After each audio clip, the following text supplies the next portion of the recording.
I don't even know where to start. I'm from the Central Coast, New South Wales, which has not much of didn't have much of a music scene. Saying that, when I was a teenager, lots of my friends and peers became like musicians, which was really cool, and then their bands got a bit of love, and bands such as After Fall and $1 Short and Angela's Dish. So that was something that I just was so hungry for. And then, of course, you become friends with the bands, and then you do merch for free, and you get a T-shirt as payment. I'm like, oh my gosh, this is so cool! And it kind of went from there to, well, I can't even. There's so much. So I started doing merchandise for bands for a pin or a T-shirt or free entry to the gig, which is actually ridiculous if you think about it. And then I was writing for our local. Well, it was started off for a BMX magazine. So my brother was a pro BMX racer, as was my mother, and my dad ran BMX Australia.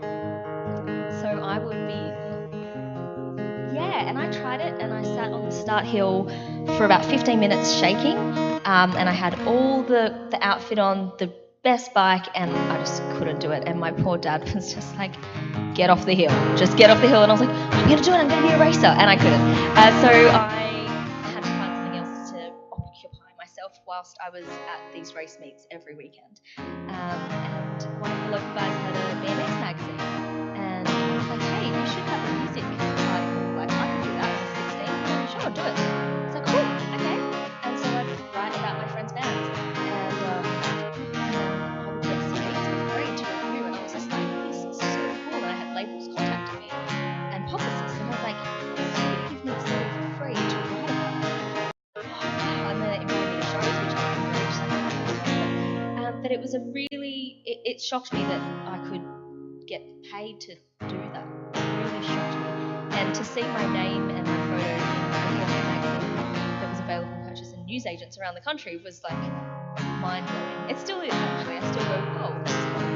And so that column went from one little column to a page, and there was actually an interest in it. And then the bands I'd be writing about would be, put it on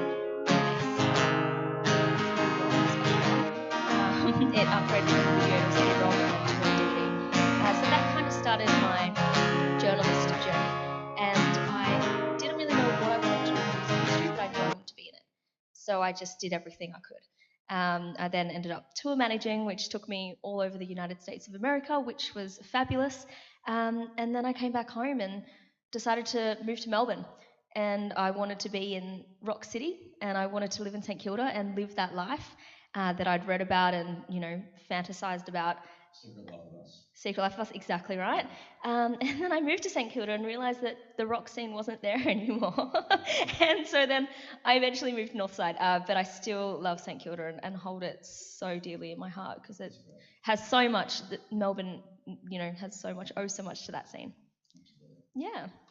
So, when one of the things that you do at Triple M as a producer, and part of that role for you is talking to the touring acts that are coming through that Triple M would be presenting, I guess.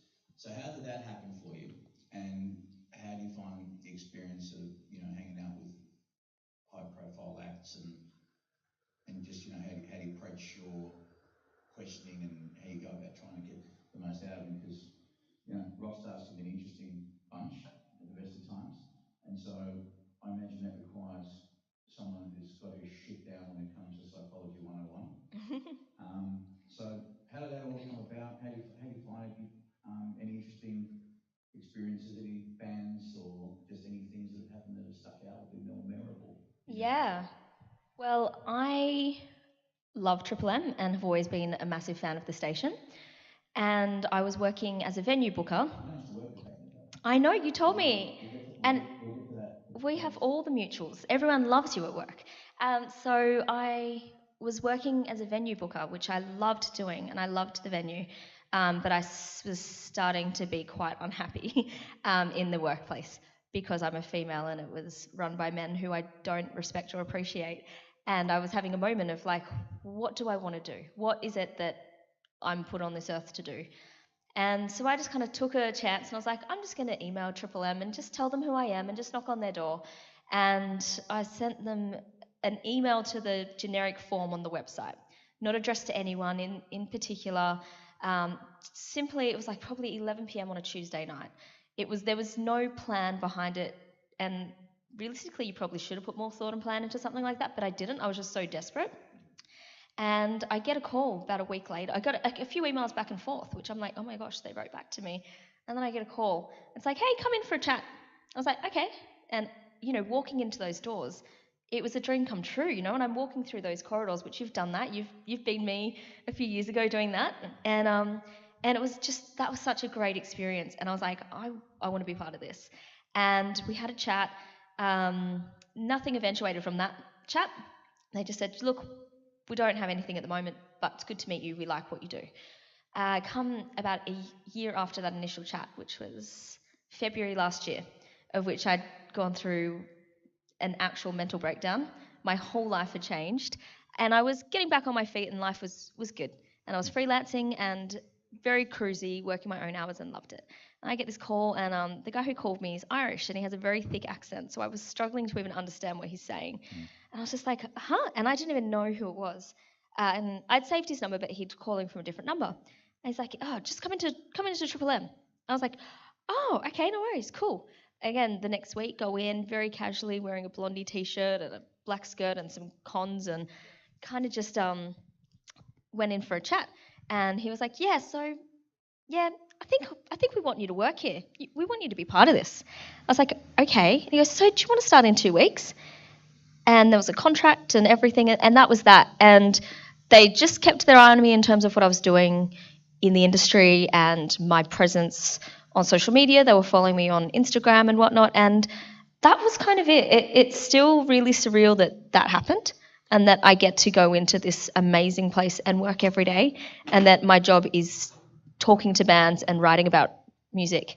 It's very cool. And I don't know, I'm trying to think in terms of rock stars. Like, everyone there has been amazing. I've had some really great experiences, particularly, I'll have a 15-minute allocation with a band, and they end up hanging out for 45 minutes, and that's awesome. And they got their arm around me, and, we're chatting about getting drinks afterwards and things. And I think that my experience with the industry and working with touring, I was 20 years old, and I'm on a festival that Joan Jett's headlining, and me being a young rock fan loves Joan Jett, and she comes up next to me and just starts talking about the Casualties, which is this punk band. And I'm like, I'm 20 from Australia. I'm standing here watching a punk band with Joan Jett. This is like weird. And so when you do have those experiences, you become used to them and you get rid of the rock star. So they're just normal people. Yeah. And I think I really enjoy just having real chats with people that just so happen to be incredible musicians and have a great career. If I don't think about that, I'm okay. I do freak out. I freaked out with Neil Finn. I lost my mind, and was shaking and was a blubbering mess afterwards. I called my mum and screamed and cried on the phone. Wow. But that was fun. I did that all off camera. It was okay. Yeah. But it's interesting what you're saying about how the perception we have as fans of music of people that are high profile or stars or whatever, and then you get to meet them, and then when you have a pretty high expectation and they exceed that, it's quite mind blowing. And then you realise, hang on, there's really not that much difference. We're just as human as they are. And this is why I say that character is who you are, and reputation is what people think you are. And so if you can particularly match that up, if it's a good reputation, I think people love that. I think it's something as people, and I mean, I don't claim to be any kind of high profile anything, but I have some kind of profile. So I'm just mindful, that if people come and they expect you or me, we have a responsibility to not put a different hat on and be a fucking prick behind the scenes and in the public eye be a nice person, but actually be congruent in that. And I think that's what gets you further than anything else. It's just, as I say, people will get hired on a resume and fired on personality. Mm-hmm. Totally. So, yeah. Well, that's it. Like I very rarely, I have a resume. I don't know what job I've actually, I first got a job when I first moved to Melbourne working in the Prince Bandroom office, which was my first foot in the door here in terms of the industry work. And that was around the time that I just did the Channel V presenter search as well. So it was kind of, you know, I had a lot going on at that moment, and I sent a resume in for that job because it was on Seek, and that's it. I don't think I've actually sent in a resume for an industry job since then. It's like, come have a chat, sell yourself. Yeah. They can see your work online. I think that that's an important point for people who are looking at getting their foot in the door, is not to what I mean. Those a lot of the jobs in the industry, for the most part, it's a hidden job market, and probably 70-80% of them are usually filled up internally or through recommendation. It's that old classic, not what you know, but who you know. However, having said that, it shouldn't stop anyone from just not bombarding people, but taking an initiative. I mean, you're trying to show who you are, and people want to see your creativity, your initiative, your drive, your enthusiasm, your passion, and how you can demonstrate that. So just letting them know who you are, what you do, what you love, what you're into, and maintain a reasonable level of keeping it up. If I was going to give a rough number, every 2-3 weeks I think is enough, where they know who you are, but they also don't feel like they're being annoyed. Yeah. So that's it. I mean, I recently just took on a new mentor, right? An intern at the studio. His name is Tom Beard. G'day, Tom. I wasn't looking for anyone. I wasn't. I had no interest in having anyone. And this is a kid that came and he touched base, and he kept up touching base, and he offering I'd love to come in and say g'day. And I said, okay, cool. I owed him at least that, because I thought, okay, you got my curiosity now, because you're managing to do what a lot of kids don't do, which is write letters and say how much I love mastering, and that's it. You don't hear back from him. So he came along, and he sat in on a session, and he demonstrated all the shit that the audio schools can't teach you, which is initiative, common sense. You know, he just knew when to shut the fuck up. He knew when to speak. He just automatically just was cool as fuck. Just knew how to deal with clients, and then he'd watch. He'd keep watching and observing, and then after a while he picked up a pattern. So when it was time for me to say burn the CD, he'd say, "Oh, you want to go burn the CD?" Because he just knew, and it's just like, fuck, I love this kid. That's it. And then actually, no, what I did then, I tried to palm him off to a good mate, because at the new studio, I thought this kid needs an opportunity. This is a good opportunity. Guy said, yeah, I'm just and I said, that's it. Life is saying, he's fucking yours, mate. So we're going to get him in and train him up and get him, creating his own shit. So that just shows that it can be done, and simply by taking initiative. Don't be afraid. Don't be afraid. I know it's really daunting and really hard when you're trying to get your foot in the door, but someone's got to do it. If you don't do it, someone else is. Mm-hmm. And then you're going to sit there and wonder one day, well, why the fuck didn't I try? I should have, could have, would have, but you fucking didn't. Mm-hmm. That's exactly it. Like, I have always been that. I'm a short person, very short, so I feel like that's why I've got such a big voice and a big mouth to make up for that. And I've always been like that. It's never, as a teenager, I was like, oh, I got asked to work in a bridal store. And I was like, cool. I'm 16 and have dreadlocks and, don't know anything about weddings because I've been a flower girl twice, but I can do this. And it's just, you give it a go. If it doesn't work, it doesn't work, but at least you tried. And, I've got my mum to thank for that. My mum has always been like that, bless her cotton socks. I'm a huge Molly Meldrum fan, and all she wanted was like an autograph for my 21st birthday. And she contacted Sunrise. That's when he was on Sunrise, everything. And she never got a response. And I've met him since, which is great. But, that's kind of been drilled into me. My mum was doing that, for my 21st. And so, you get older and you become your parents. And I'm like, oh, that definitely rubbed off. I would wag school with my parents' permission, and I would take an hour and a half train to Sydney, and then I would get on a bus for about 20 minutes and then walk for another 15 minutes to go watch Channel V being recorded live. So they had a live audience, and I would go down there and get changed on the train and watch them record interviews and watch them interview bands and watch these performances. So you'd see a band do one song. But for me, that was worth the almost 3-hour commute, because I saw the Sleepy Jackson do one song, and that was my favourite band, and that just made my day. And I could say hello to them on their way out. And then the announcers got to know me, the presenters, and they would see me there week after week, and they would get me on, and I'd do some little segments with them, and it was really fun, you know. They were so great, and that's just because I was like, hey, I want to do what you do. Tell me all about it. And they helped me out, and it was really nice. Yeah. Well, I think again that just demonstrates the initiative of going down there and talking to the crew, making yourself be known, making a connection. Because this is all, and this is whether it's music, life, whatever, it's relationships. We are so much entrenched in what a former mentor, Brad Burton, used to call, the relationship economy, and it's so true. It's all about meet. It's a formula. Meet, like, know, and trust, and that's the procedure, I guess, to get to that point where people go, you're okay. Even if there's no work, again, this is how I got into Triple M, pretty much. I just got to meet Lee. There was nothing going on at the time, but I just kept calling and calling and calling. And then one day out of the blue, I get a call from Lee saying, hey, we got one of the guys taking holiday, and we usually rotate people around, so we need someone to do the mid-dawn. It's for 2 weeks. Right? I said, great. It was the longest 2 weeks of my fucking life. It went for 7.5 years. So, and it was always just a matter of just, every time he called, I was there, because, I needed the fucking money anyway, for one thing.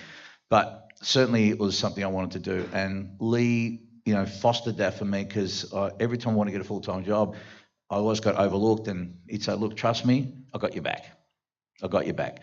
So, because he knew that I wanted to build my business, and so, because he knew if I got into the system, then I'd end up in butt-fuck Queensland, and I'd be out of his hands, you know what I mean? I'd just be shoved all over the country.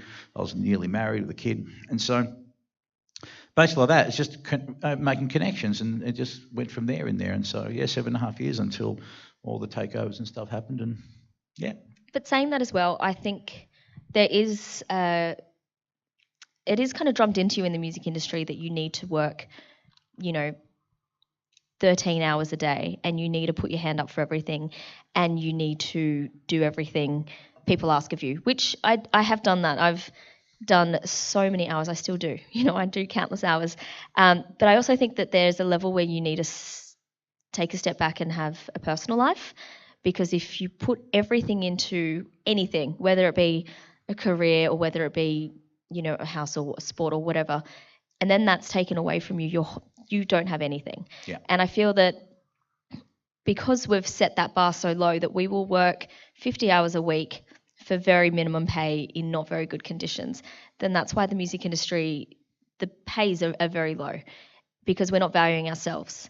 And Bingo. Nobody's going to value you if you don't value yourself. So 100%. That's something that I've only learnt recently, because I would do so much work for free, and because I just love it. I still pinch myself that I get paid to talk about bands. It's crazy. And when a band's like, oh, can you help us? Yeah, I'd love to help you. I want to help every band. I want to see everyone achieve their dreams. But at the same time, you kind of go, oh, hang on, I've actually had 4 hours to myself this week. So, and I still need to pull myself up on it every now and again. So I feel that you still need to be a human being, and just because it is an industry that is based on passion and creativity doesn't mean that you can be taken advantage of. Yeah. So you still, particularly if you do have a family, and stuff like that. So yeah. Yeah, agreed. I think trying to get some balance is important, but again, I totally agree with you in the sense that a lot of people will subject themselves to that kind of stuff because they're so passionate and it's the dream and it's all I wanted, and they get in there, and the fear of shit, if I don't do this, there's probably 400 people outside who are willing to sell their souls just so I could clean the toilets. Yeah, and there is 400 people outside the door that that would want to clean the toilets at Triple M. Maybe not, they're really filthy, but there is always somebody around the corner, and I also don't like that fear is put into you, because that way you're thinking, well, I'm at the same level as the next person, when you're not. You're hired because you're good at what you do and they wanted you in their team. And you've got to just, you've kind of got to respect yourself and remember that. Yeah. Because there's people around the corner, but they're, if they're you, they're not you. Yeah. I think is what I'm trying to say. Well, I think I think one of the best ways to value yourself is to show not arrogance, but the fact that you are always prepared in any negotiation or anything. I think that you are prepared to walk away if it gets to that point. And I think the smart employers, if they ever get challenged on that, not in a confrontational way, but you just sort of let them know that, hey, you know what, you're leaning a bit too hard right now. Then people are afraid that oh, I'm going to get the flick and I'm fucked. But that is not what's normally going to happen. I think that smart employers will listen. I would assume they would listen, because the cost of then replacing someone else. I mean, yeah, there's plenty of replacements, but how many of them are going to be as good, if not better than you? Then getting you on board, training you up, getting used to who you are, having that familiarity, that comfort, if you will. So yeah, again, I think it's important, and that takes some guts to do, but you can only get that courage when you have enough self-esteem to say, you know what, I do value myself, and I will only go to this point, and I'll just let it be known that, hey, you know what, you're squeezing just a bit too hard here. And hopefully they'll be reasonable. And I think most people would. But again, they're so used to the idea that people are just like, oh, fuck, I better do it because I'm fucked if I don't, acquiesce to these demands. And so they just kind of go on, and that builds more resentment and more resentment. And then, of course, that will manifest many times into, anxiety, depression, stress, and, then other physical things can come from that. And it happens, because I know fuckloads of people it's happened to, as a result of that. Yeah. And I think as well, like, there is, it's the same as bands. Like, bands will play a free gig and will get paid $50, and you divide that by 4 people generally, which is $12.50 each. You think of all the time and effort to go into that, and it's the same as punters. You can put on a gig and it's 3 bands, $10 cover, and people go, oh, $10? You're getting a whole night's of entertainment. I think that it is great that we have so many venues here and there is free gigs all the time, but the other side of that is that the value is gone because there's more competition. Yeah. And venues are just wanting to get people in to drink. So they're just dropping the cover charge, which means, which is fine. I love that I can go, you can go get entertainment anywhere in this city. But things like that, there's people do lack value of themselves and their art in this city, I find. Yeah.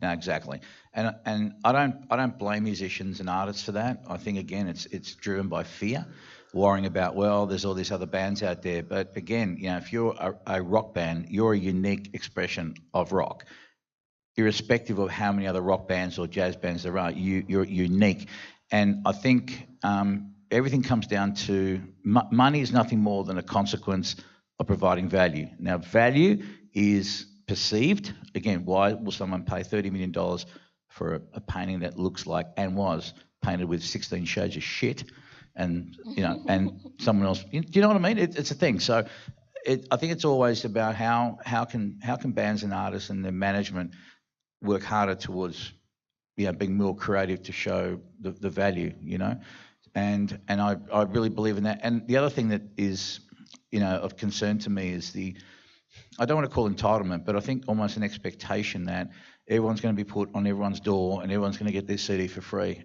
Because I hear it all the time. People say, oh, well, or even artists say, look, we'll send you one.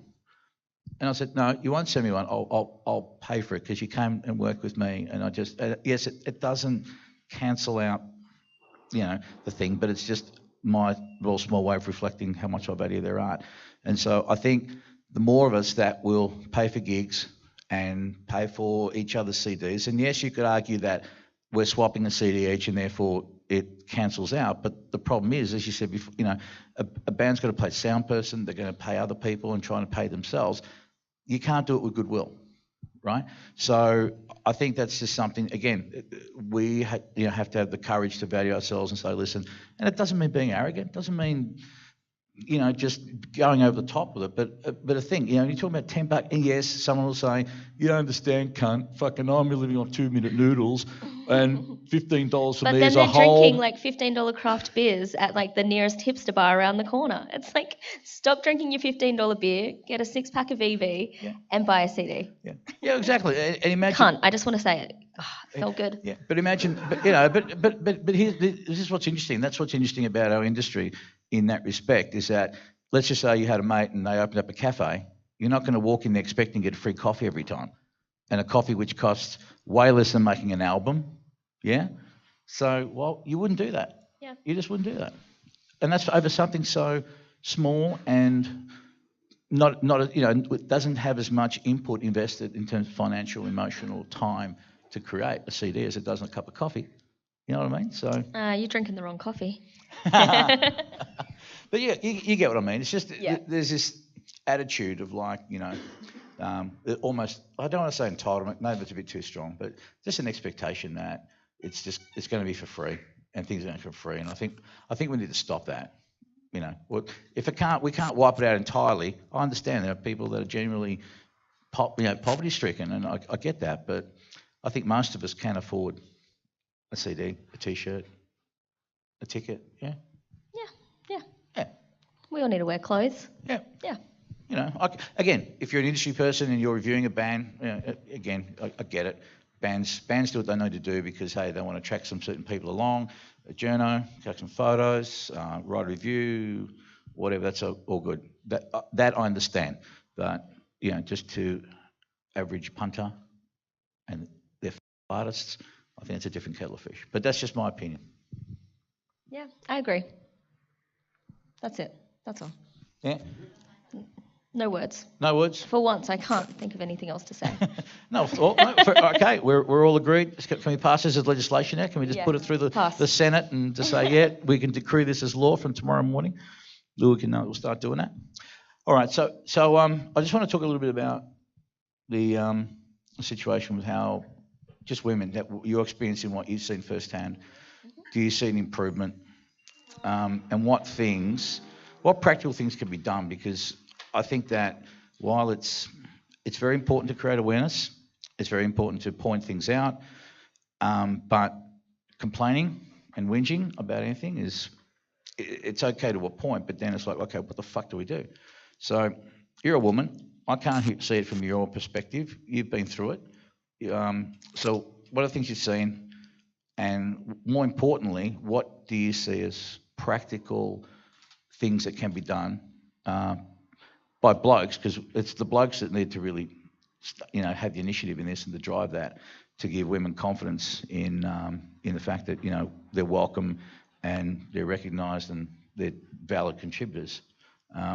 So what do you think can be done? Look, I think a lot has changed in the last few years when it comes to being a woman in this industry. Even going to your local pub, there's posters up saying if you're feeling uncomfortable, tell somebody, where in the past if somebody would grab your ass on a dance floor, that's normal.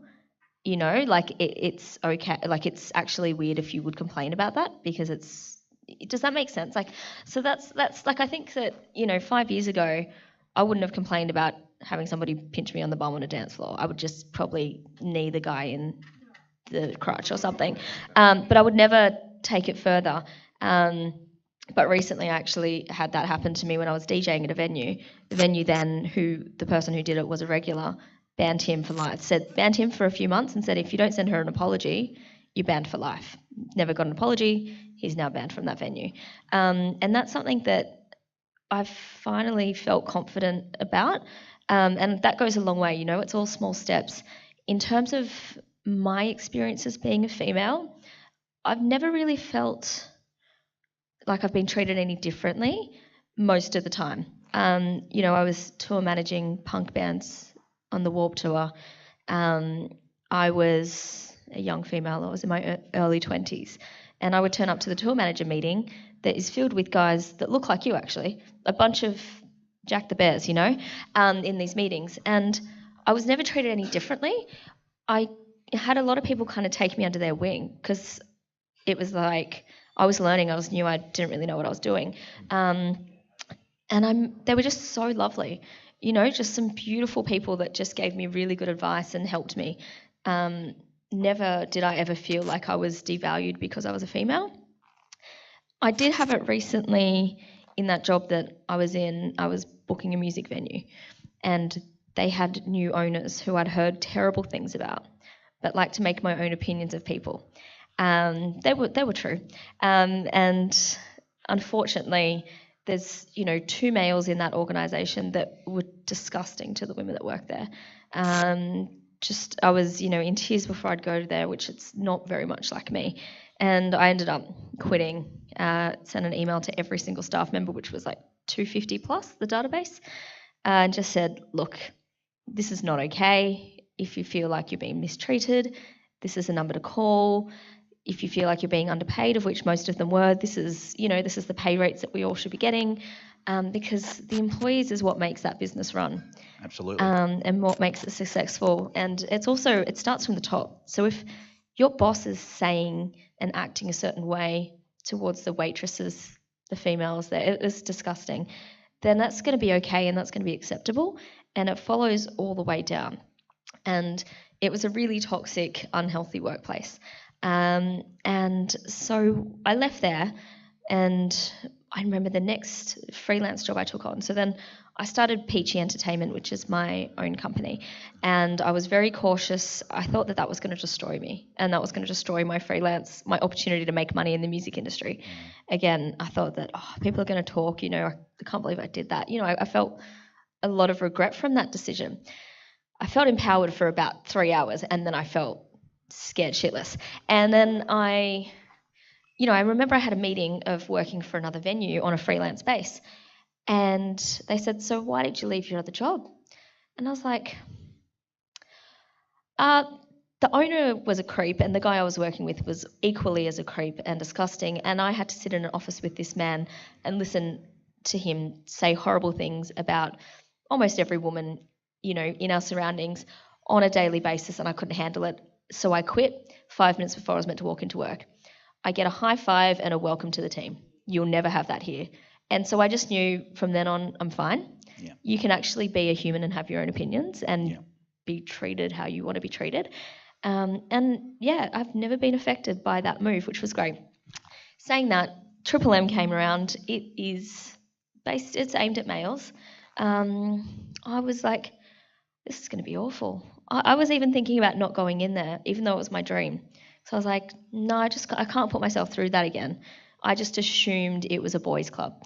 I assumed it was going to be very similar to that experience I had at that venue that I was working for. So I kind of went there with like, yep, whatever. I didn't think I would even last.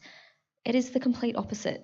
I broke my finger and I went to work. How? I slammed him in a door. Stupid. It's very stupid. I wish it was something cool. I wish I was skateboarding or, playing soccer, but not the case. And so I turned up to work the other week. Last week, I've got bunged up, bruised fingers, and I've got a beautiful team of boys around me that are like, one's wrapping my fingers, the other one's making sure I'm keeping up on my Nurofen intake. And I feel so respected in that workplace. The amount of women behind the scenes is incredible. Most of the chatter is about fashion and hair, and it's and rock and roll. But it's a very interesting place there behind the scenes. Completely shocked me, and I've never felt so loved and respected in a workplace as what I do there, which from the outside I just did not even expect that. Yeah, that's great. So just before you came in, we're having a drink, and you mentioned me one of the many things you do. You play indoor soccer. Yeah. And I thought one of my teammates is here. I thought, hey, by the way, if anyone's got any questions they want to throw towards Cassie on the stream, please do. Especially any young ladies, girls who have any questions particularly pertaining to their careers, and here's a great opportunity for you to be able to get some answers. But so you play indoor soccer. Now, from what I understand, that indoor soccer is seriously hardcore. It's not as gentlemanly as it is on the actual 11-a-side. So how'd you get into indoor soccer, and how do you go with all the rough and tumble in there? I'm not very good. It's like a very amateur level, and I still even today I squeal when the ball comes to me, and the ball comes towards me, and then I go to kick it, and I get and then the ball has not moved and it's still underneath my foot. So I'm not very good. I've never been sporty. which is probably why I was so obsessed with music, because I had all that time when other kids are playing netball. I was just, hanging out with my dad listening to music. And so we started last August. And so I was in a private Facebook group with a bunch of girls that is a great space to air your laundry, share experiences, have each other's back, which is how I got involved with this team. And so one of the girls in there was like, hey, who wants to play amateur soccer? And I have never run, not even for a tram. And so, but my best friend, who is amazing and the complete opposite of me, she loves soccer and she used to play it in high school. And she always talks about it so fondly. And I feel like everything we do socially is kind of driven by me and my interests. And she works in the music industry as well. We met studying music business. And so I was like, you know what?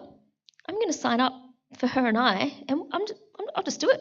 I'll just do it, like I didn't really think about it.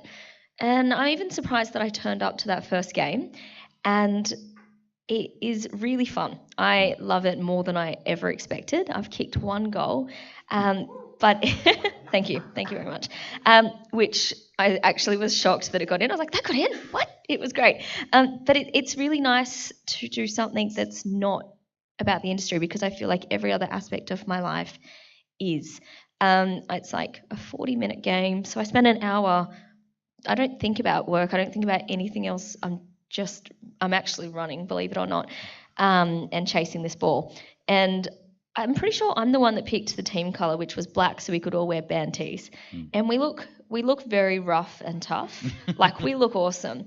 Like, we've all got tats and piercings and stuff, and wear mismatch outfits. But we're really crap. Like, we haven't, like, we lost like 14-0 today. And like the big laughs is coming from Michaeli, who's in my team, who, bless her cotton socks, did a really good job at keeper today. Just slipped through. It's fun. Like, it's not about winning. It's just about doing something different. Yeah. And it's so good. It's just a de-stress. And it's Sunday, so like I got home at like 5 a.m. this morning, and I still played. And I'm proud of myself for that. Normally I just spend the whole day in bed and drag myself out when I had to come here. Yeah. So it's good to have that commitment that I know I'm going to get some fitness, and it's just nice to clear the mind and kick a ball, or not kick a ball. Try to kick a ball. Yeah, do whatever. Go to the gym, play some sort of sport, even just go and take a run, whatever. I think that's important. I think that, again, clear your mind, take you away from everything else, and it's a good way to become a bit more present in something else as well.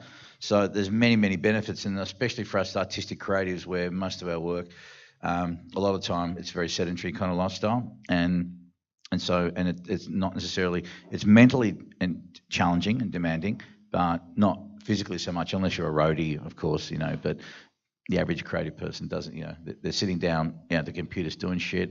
They're probably energetic being on stage, whenever they do a gig. But I think, it's important to do shit like that. I've noticed a difference myself just from regularly training every week. Again, it's just, you just feel better. Yeah. And you become more productive. Well, it's a funny mismatched team of humans that is, a lot of us are hospo, and, we're out until all hours, and, we have spew bags for a reason. Last week it was used, like, I bring spew bags for a reason. And it's not because we're allergic to sport, it's because we're not used to running around and getting our heart racing so much. But I think it is such an unhealthy industry, and I didn't realise that until, I kind of go, whoa, I just have eaten takeout every meal this week because I sleep in because I'm tired.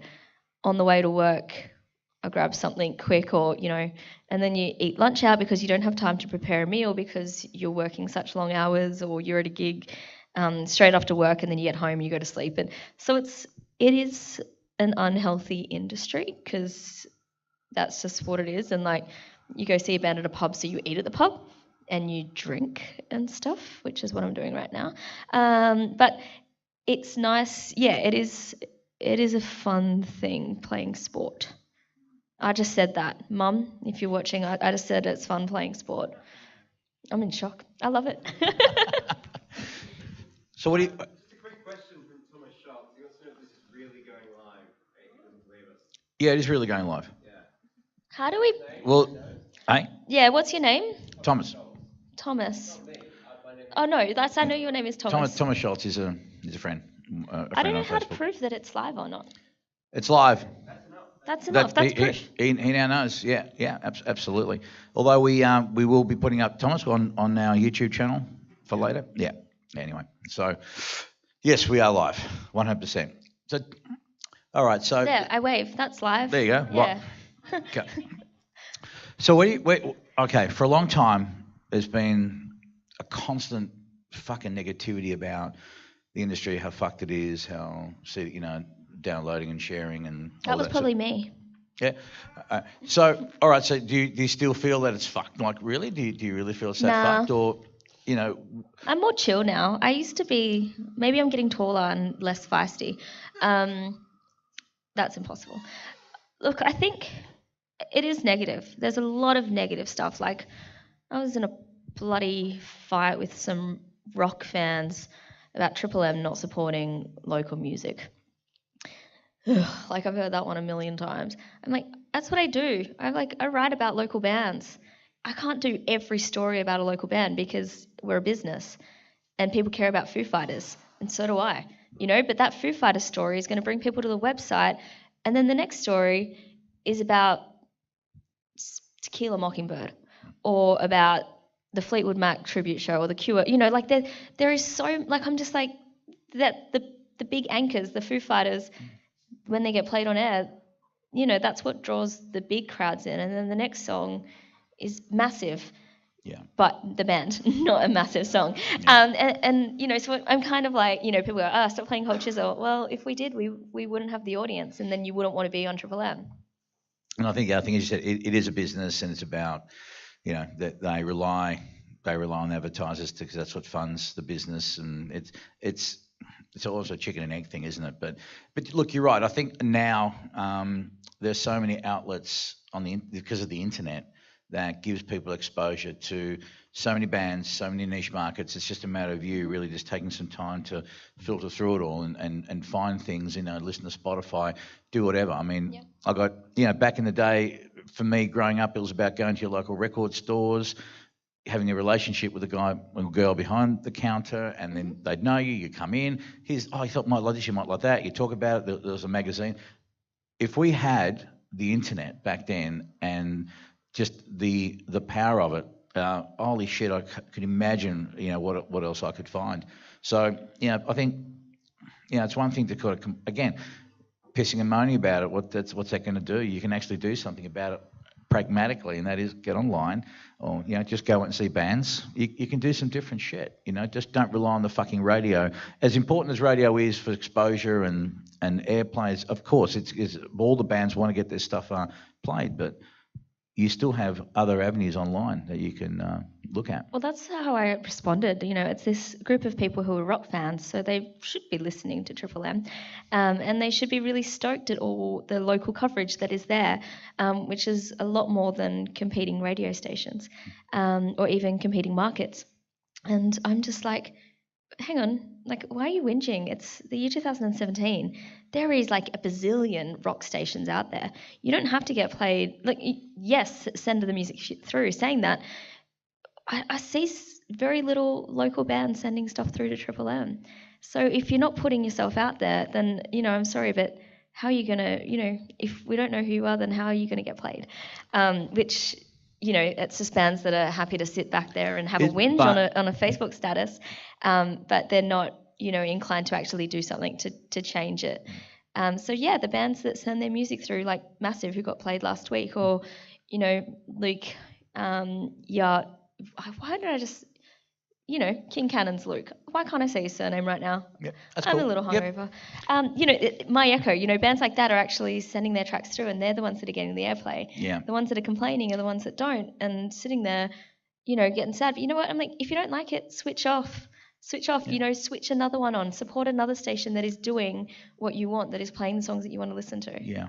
Yeah, no, I hear you, certainly. Hey, got a question? Yeah, Thomas Schultz just chimed in and said, "Do you think that we need more music channels on TV? Is there enough stuff around in that medium to keep informed?" I don't watch that much TV. I mean, Yeah, I know so there's plenty of channels, but I don't know if we require more. But then again, I'm not a TV consumer. I don't own a TV. I've got a laptop. I do think like I loved Recovery, like everyone my age. I loved seeing new bands, and I'd tune in to see Blink 182, and then I'd discover a band called Frenzal Rhomb, and I was like, whoa, and it was great. And I think that is important for younger generations, but that's what YouTube is for. Like my younger family members don't turn on the TV. They'll stream. They consume entertainment just as we do. They go on Netflix, they go on Stan, they go on YouTube. And there is so many music channels on YouTube. I've been fortunate enough to be involved in plenty of them. And as a fan of music, I love just putting on a YouTube channel and just letting it stream and watching these little mini episodes. So to answer the question, I don't know about commercial television needing it because we've got alternative television. Yeah. So tell us, what are some of the bands you've come across of late that have really captured your imagination and you think people should go and check out that they probably may not have heard of? I hate that question. Not because I haven't heard anything lately, just because there is so much. I love Amel and the Sniffers. They're a Melbourne punk rock band, and I am obsessed with them. And unfortunately, I haven't seen them live for a while because I'm too busy DJing and stuff and pre-booked out for other gigs because there's so much happening. But they are really, really good. I love the Ugly Kings. I've always been a big fan of the Ugly Kings. I don't even know. It's so hard. This is just local bands or anyone. Just anyone for that matter. I mean local. Yeah. Emphasis on local, but just any bands you come across, that people are worth checking out. My Echo are really good. Ali Barter, we had her on the show last week, and she's again a Melbourne girl, and kind of just her on a guitar, and the sounds she can get is incredible. I'm trying to think of not rock. I'm like, get out of the rock thing. Gordon, are you coughing so I can say your band, The Naysayers? Yes, of course. Give him a plug. Fuck it's yeah. like that subtle, come on, that subtle cough in the background. Nothing but love in this place. Go for it. Yeah. There's so many great bands. Yeah, there's I put on a peachy party on. Tell us about the band. Yeah, The Naysayers. Okay, yeah. Oh, yeah, so that's their band. They're here. That's, Come on. Dirty little plug. They've just been working on an album. I don't even work for them. I don't even, I'm working it, but not working for them. Yeah. It's my boyfriend's band. But yeah, I love them. I remember we met and then I was like, oh, you're in a band, cool. Everyone is in this city, right? And then it's like, oh, what if his band's shit? Far out. And so I remember I looked them up on Spotify and I did it from work so he couldn't see I was listening to his band. And I type it in and I'm like, press play and I was like, oh, please be a good band. And they're actually amazing.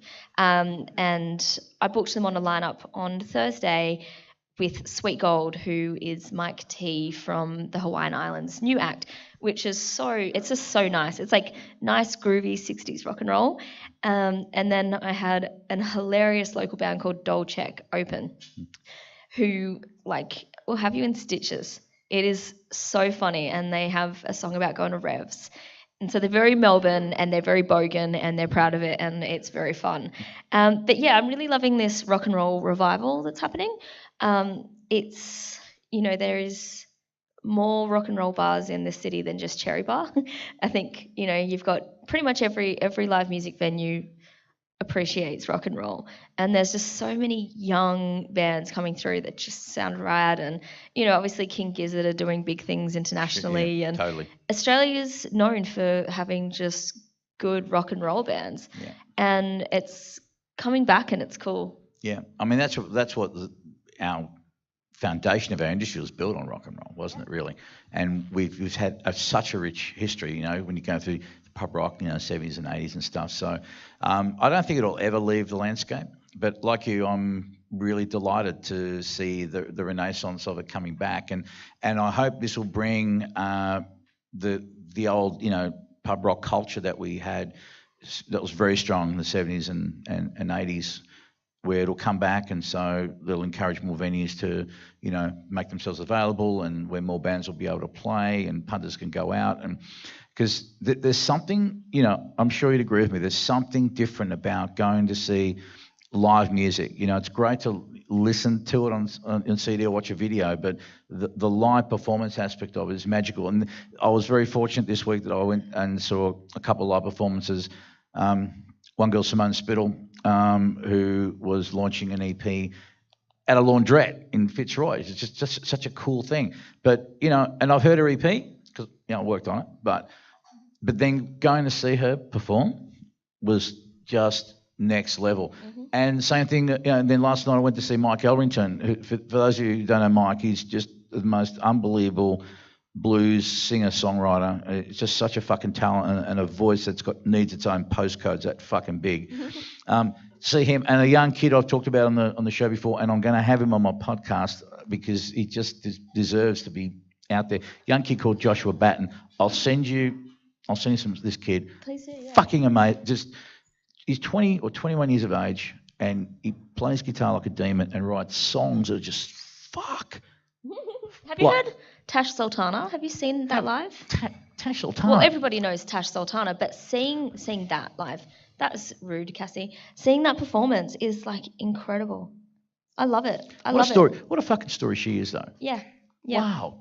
And that's it. I saw Wolfmother here a few weeks ago, and I was like, oh yeah, Wolfmother. Seen them a bunch, like their songs. I think they're a great band, right? Cool. But that live show is like next level, and I am still frothing off that show. I made a status. I'm like, everyone should shut up and listen to Wolfmother. They're great, and they're not copycats. You are, and go eat your own undies. I was just fueled off it. I was like, if anyone says anything mean about my son, that's how I felt. I was like, Yeah. if anyone You took says it personally. anything mean about Wolfmother, I'm gonna defriend you. I loved it. Yeah. So go see Wolfmother live. Question. Rowan wants to know, does Triple M accept unsolicited material? Yeah. It's not like the 70s. It's the year 2017. Just How does young fans get it to Triple M? you can pop it in the mail or pop it in an email. It's pretty easy, or you can turn up and drop it off at reception. You would probably know Julie on reception. Julie, she's still there? She's great. It's not hard. It's People just stuff cassettes into mail. maybe not cassettes, but look, I think as well, so Triple M has a all Aussie show called Homegrown, which tonight you can hear my interview with Angry Anderson and Tim Wheatley, but it's all Aussie, and there is they'll right now Ian Hayden is doing it, who's based in Adelaide, and he is such a music fan. He literally came here to go see Devon Townsend on Wednesday night and then went back home. He literally came here for the gig, and then it's no big deal for him to come here for a gig. That's commitment. And he is obsessed with music. I sent him Acolyte's new film clip, and I was like, dude, and he's just like, where's this band been my whole life? Thank you. It's, we're music fans, that, everyone loves music. And How good are Acolyte? oh my gosh, so in love. Amazing. Sorry. Really, but amazing. And so it's quite easy. Yeah. So Homegrown, I think the email is homegrown@triplem.com.au, but just shoot it through. Yeah. Send me the email. I'll put it up on Yeah, the. but it's easy to find. I feel like I might be a bit of a brat right now, but it's not hard to find. It's not a mystery. Yeah. People send their music through.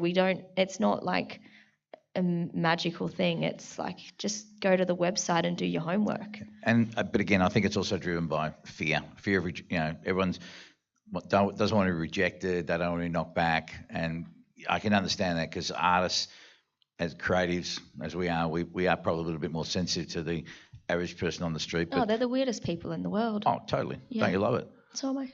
So they should send it in, and just like we talked about before about trying to get a job, a gig somewhere. It's if you don't hear back, give it a couple of weeks. Said, hey, I don't know if you maybe didn't have time to get to my my demo or my CD or whatever, but just wanted to let you know that we'd be keen to know what you thought of it, or is there anything that we could do better, or if we send something else, what, you know what I mean, just to get some feedback. And just keep on it. Just keep on it, because eventually they will get back to you. And again, if you're respectful about the way you go about communicating, and you're not a complete pain in the fucking ass, unless you really dare. I mean, I don't know. You could do. I mean, I know Don't other. email every day. There's people that email every day. No, but Oh, I hate them. do- They fill up my inbox. Don't Yeah. email every day. Yeah. But how about, maybe someone's brave enough and radical enough to do something extreme, like, I don't know, chain themselves to reception or something like that. Great. Who did it? Somebody performed on the back of a truck and tried to do the AC/DC thing at Mushroom.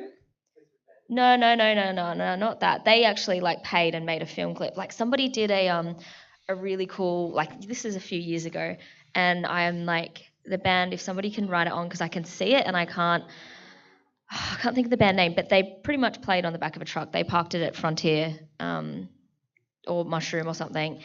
And same as a band that I actually used to work with, Emperor, back in the day. I don't actually know what they're doing now, but they had a lot of drive, and they wanted to support Weezer. Weezer was their favourite band.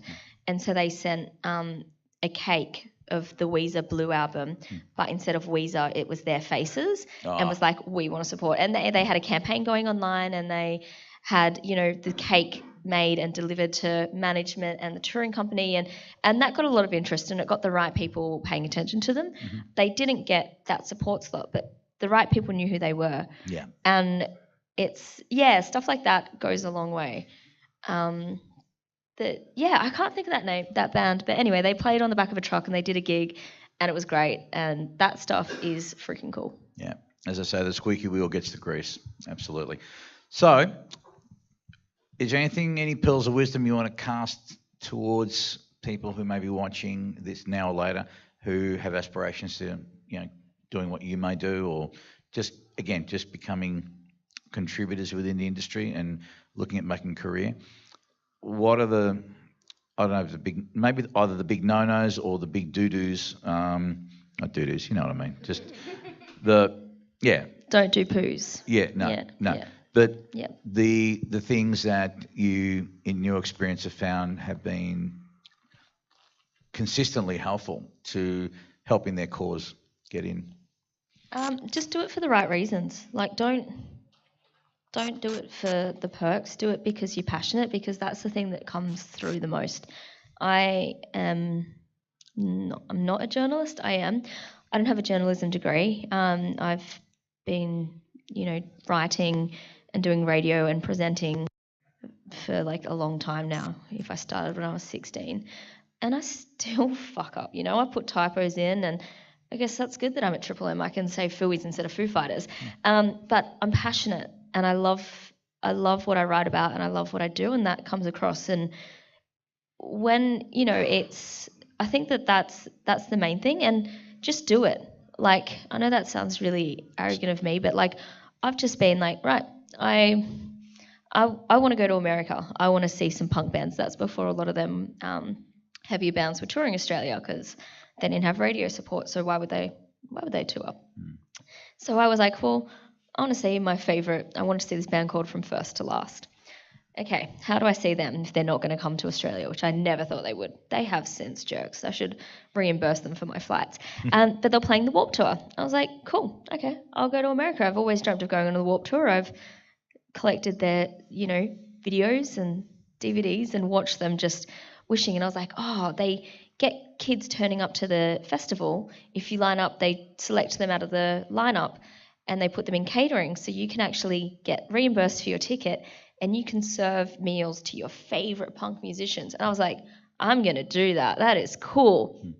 Well, fast forward to me getting on a guest list with a friend of a friend, hitchhiked with a truck driver, and, somehow lives to tell the tale.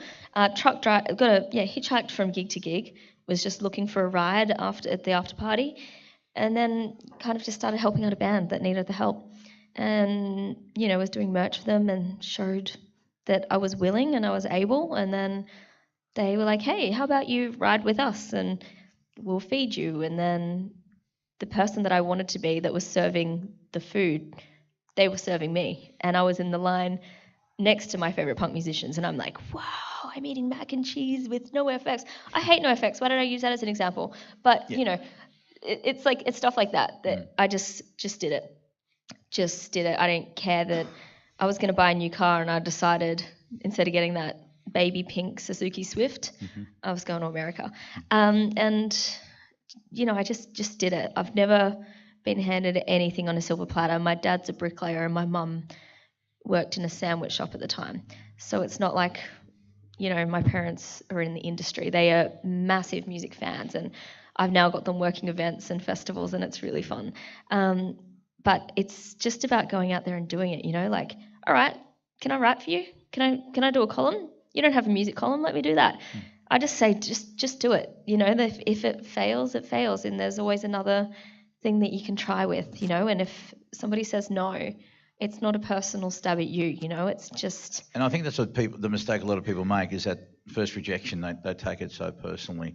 And as you said before, and I love this point that you raised, and it's important that we emphasise it, and that is, what is your why I'm doing this? Because everyone that's involved fully and really making their mark, they just don't do a job, but it's part of their identity. It's how they identify in the world. It's something that is, you know, it's right into it's the core of their being. And so when you are that person, you think like that person, and you want to, you know, you somehow gravitate towards people, you know, on that same wavelength.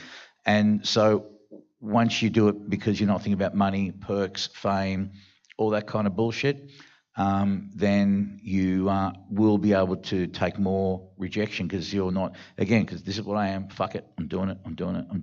And it's just the numbers game. And every time you get a no, that's going to be one step closer to a yes, because you cannot be rejected forever unless you're doing something stupid. And then you need some awareness, well, okay, well, maybe I need to change my approach. But nonetheless, it's a, yeah, but that's a beautiful point that you raise. And thanks for saying that at the start, because that's so fucking important. If you don't love it, what's the point of doing it? Like, agreed. Just don't.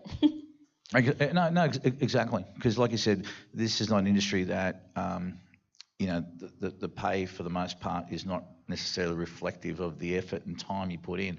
And yeah, you know, you can't pay your bills with love and passion, but shit, I would rather be chasing something that I love doing and making less than putting all my time and investment in shit I don't want to do. And, you know, we're all, I mean, you've had to do shit stuff on the side while you're building your career. I know I have. That's just part and parcel of the course. And maybe some of us will always be doing stuff on the side, but at least you're involved. At least you're doing something, because as you get older, and young kids, I guess, can't get this because they're young, but there will be a time when you will look back at some point and you will have that regret, and it's too fucking late at that part. So... YOLO. Kids understand YOLO. YOLO, okay. Yeah, that's... Speaking of Bogan, you should check out, have you seen YOLO on YouTube, the cartoon? I'm not cool. I'm really not cool. I don't know cool stuff. It's not necessarily cool. It's just fucked up. Okay, I'd like that then. It's just the most Bogan, fucked up, twisted cartoon you've ever seen. I think it's hilarious. I think it's fucking hilarious. I have an inkling that you might have a little appreciation for it. So I like Bogan. 5 minutes of your life. Just cool. 5 minutes of your life. Check perfect. It out. I can do that. All right. Cool. We're going to clear out of here. You. Thanks so much for being here today. Thank you. See, I'm such a bogan. I just said, you. I just let my guard down for a second. Yeah. My housemate did say, since working at Triple M, I've let my inner boga come out a bit more and shine through, and I'm proud of that. I love it. Totally. Yeah, no. I love Akadaka. No. Thank you. Thank you so much for having me. It was great. And say hi to Lee, and when you get, and okay, well. I could crap on about Lee all night, but I won't, because I'll just embarrass him. And to Vicky, Puppy. Yeah, say hi to her. Send her my love. I hope to catch up with her. If everyone doesn't know, if you don't know the Lee, he's referring to Lee Simon, and look him up. He's incredible. That's all. Yeah, absolute legit fucking legend. And yeah, as I said, I won't. But there's so much I'm grateful for Lee. But anyway, thank you so much again. Thank you. Great to see you. And thanks to everyone who was watching and who participated. And love you fucks, I really do. So we'll see you next week, and I'm hoping I'll have Andy Hogue on next week. With a bit of luck, I'll see if I can, See, people threatening can me to- contact him if you want to get some play. Actually, the the Contrive album's fucking awesome. It's quite different to what they did before. It's very melodic. It's heavy as fuck. It's a great record. I'll see to it that you get a copy. Yeah, I'm not going to pay for that shit. I'm kidding. Send me the link. No, yeah, all right. I'll do it due course. Anyway, thank you very much, everyone. Have yourselves a good night. And as always, say please be nice to each other, but more importantly, be nice to yourselves. All right, love you, fucks. Have a good night. Catch you later.